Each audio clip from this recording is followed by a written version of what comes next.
Hi hello friends, எல்லாருக்கும் வணக்கம். கடலை குருமா தான் செய்ய போகிறேன். தக்காளி, வெங்காயம், தேங்காய் மூணையும் நல்லா நைஸாக அரைச்சிக்கோங்க. தக்காளி நான் அரை முறி போட்டிருக்கேன். எங்கள் வீட்டில் 5 நபர், குழம்பு பத்தாதுன்னு சொல்லிட்டு நிறைய போட்டிருக்கேன். வெங்காயம் 1 தான் போட்டேன், தக்காளி 2 போட்டேன். அப்புறம் பட்டை, கிராம்பு, சோம்பு போட்டு தாளிச்சிட்டு வெங்காயம் போட்டு வதக்கிட்டு அப்புறம் கருவேப்பிலை போட்டு நல்லா வதக்கிட்டு இஞ்சி பூண்டு போட்டு நான் உரசி தான் போடுவேன், அரைக்கலாம் இல்லை. அப்படியே உரசி போட்டு நல்லா வதக்கிட்டு ஒரு தக்காளி போட்டுக்கோங்க. நல்லா உப்பு போட்டு சிம்மில் வச்சு நல்லா வதக்கிட்டு அப்புறம் குக்கரில் கடலையும் உருளைக்கிழங்கும் ஒரு 6 விசில் விட்டுட்டேன். நல்லா வெந்துருச்சு உருளைக்கிழங்குலாம். அப்புறம் அந்த கடலையும் உருளைக்கிழங்கையும் எண்ணெயில் போட்டு நல்லா கொஞ்சம் வதக்கிக்கோங்க.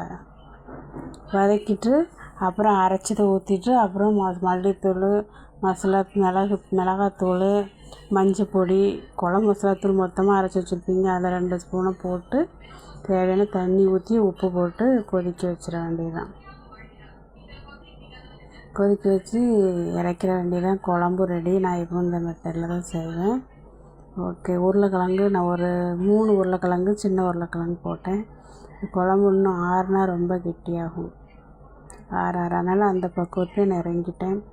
சேனலுக்கு சப்ஸ்கிரைப் பண்ணுங்கள், லைக் பண்ணுங்கள், ஷேர் பண்ணுங்கள், வீடியோ பார்த்து என்ஜாய் பண்ணுங்கள். நீங்களும் இதேமாரி குருமா செஞ்சு சாப்பிடுங்க. குழந்தைங்களுக்குலாம் ஒரு வாரத்தில் 2 நாளாவது கடலை கொடுக்கணும். அதனால் அந்த மாதிரி கடலை வாங்கி குழம்பு